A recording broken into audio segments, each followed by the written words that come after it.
Looking around your fellow prisoners, their sunken faces and bony frames said it all. The filthy cup of rice a day was barely sustaining anyone, yet the guards were watching over you, stalking your every move, and the working day ahead was unrelenting. World War II had some of the most brutal POW camps in history. Many could be found in Japan and across the Pacific. From hard labor to malnutrition to physical beatings and execution, survival was no guarantee. Welcome to History on Fleek. Today we examine the Japanese POW camps of World War II.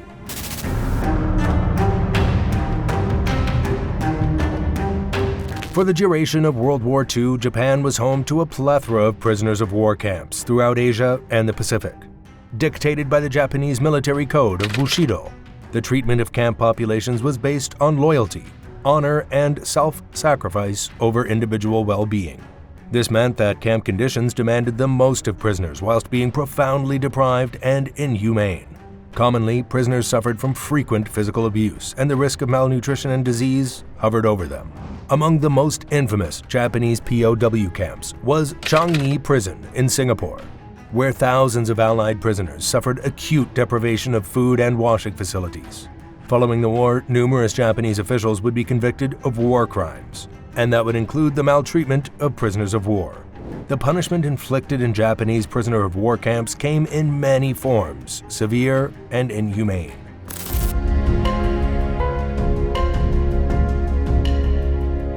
The work schedule for camp inmates was 8 hours a day and 6 days of the week, yet POWs could be forced to work beyond this. Labor details in the majority involved physical labor from loading and unloading goods to construction work and mining. POWs could be entrusted with technical work and would be paid accordingly for their work. However, payment was made through account books and not in cash. POWs were paid 1 yen per day, but no prisoner would ever see pay in any form. Wages were only on paper. Without a doubt, the most grueling labor camps were situated at the Burma-Siam Railway, where thousands of POWs were forced to construct an entire railway line. Both World War II prisoners of war and Asian laborers were forced to build a 260-mile railroad by hand. Reportedly on a meager 600-calorie diet, the construction went from dawn to dusk, on 10 days on, 1 day off schedule. The prison population was left to move earth, blast through mountains, build bridges, and lay track amid physical emaciation. Approximately over 60,000 prisoners were forced to build the railroad, and 13,000 would die.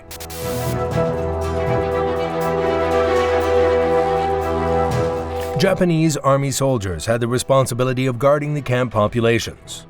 Company guards would watch over the POWs while they worked their labor details. Reports of violence from guards would become a regularity. A binta, a powerful slap to the face from a watching guard, was a frequent occurrence. But it wasn't the only form of physicality dealt out. The exact trigger for these beatings was non-existent. Seemingly any given offense a guard could register would result in a beating. Typically, breaking rules was an instant qualifier for punching or slapping. Yet due to the meager nutrition available, food theft became an ongoing problem for those controlling the camps, and were dealt with the most severe punishment. Camp guards would beat their prisoners with sticks, sword scabbards, and rifle butts. It should be said, though, much of this brutality was at the given guard's discretion. Physical beatings could be given for failing to bow to a guard or working too slowly, for example. Camp prisoners were forced to learn Japanese to understand their instructions. Should they fail to comply with Japanese instructions, they could be beaten for it.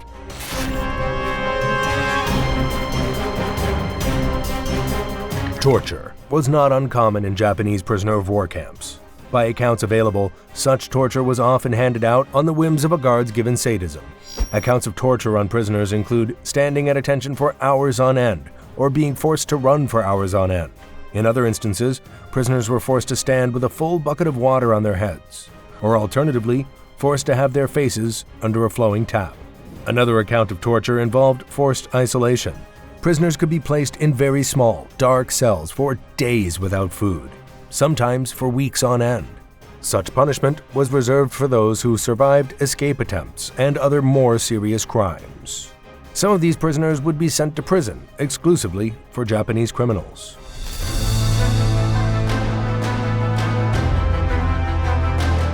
In Japanese prisoner of war camps, the diet was bare minimum and profoundly lacking.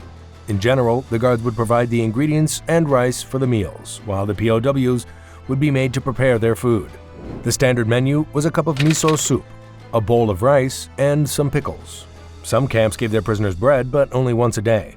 Across a month, prisoners would be given fish or meat, yet Japan's food situation would worsen across the war, and soon these items would vanish from the camps. Malnutrition and starvation were the most profound problems for camp populations. Disturbingly, guards were also guilty of withholding water and food from prisoners as a method of punishment, only amplifying the risk of dehydration and malnutrition. Such brutal treatment would cost the lives of many. It's estimated that 27% of all Allied prisoners died in captivity.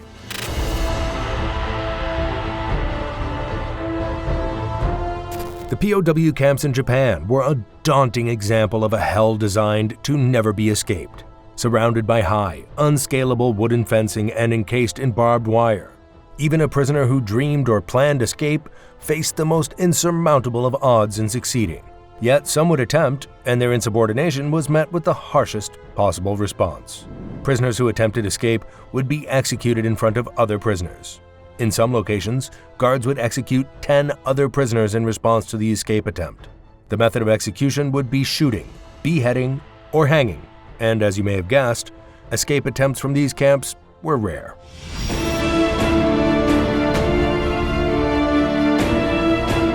Despite the impossible odds and most grievous treatment, there would be many survivors from the Japanese POW camps. Some would go on to build profiles and legacies for us to understand and learn from their ordeals to this day. Around a quarter of those sent to the camps would die there, and many survivors would take years to even begin to speak about their experiences, though some would step forward and make their voices heard by a global audience. Among the most profound of these survivors and the most inspiring tales is that of Louis Zamperini. Zamperini's story has a close to fable-like quality to it, a tale of a one-man myth destined to surmount all odds. Before World War II, Zamperini had made a name for himself outside of the armed forces. As a track and field runner, Louis Zamperini represented the U.S. at the 1936 Berlin Olympics, competing in the 5,000-meter race. Remarkably, this achievement and profile would come to haunt him later in life. In 1941, Zamperini would enlist in the U.S. Army Air Force and was commissioned as a second lieutenant. Unfortunately, Zamperini's golden fortune would change, as he would crash over the Pacific on a search and rescue mission when his aircraft suffered mechanical faults. Accompanied by his 2 fellow pilots aboard, Zamperini would be stranded on the Pacific Ocean for 47 days. The ordeal they faced on the water is a legend in itself. Kept afloat on a life raft, the 3 caught albatrosses for food, fended off shark attacks, and survived strafing from Japanese bombers. Somehow Zamperini would survive this, only to be taken prisoner by the Japanese Navy upon reaching the Marshall Islands. Zamperini would be taken across not 1, but 4 different prisoner of war camps in Japan, including the notorious Omori camp in Tokyo. His status as an Olympic runner worked against Zamperini. He was beaten and tortured extensively by the Japanese military personnel. Akin to his POW counterparts, Zamperini was made to work hard labor and taken to a prison camp where he would work at a coal factory. Louis Zamperini was continually tormented throughout his imprisonment by Mutsuhiro Watanabe, one of the most wanted war criminals by the Allies post-war. Yet, Zamperini survived. Despite being declared dead a year and a half a day after his appearance, he would return home. In a heart-rending turnaround, Zamperini would go on to write a best-selling memoir, Unbroken, and go on to be a motivational speaker. This incredible, giving transformation after years of struggling with PTSD and alcoholism. A shining example of what survivors show us all, the impossible alchemy of turning the hardest, heaviest lead into the most beautiful, inspiring of gold. This is History on Fleek, and we'll see you next time.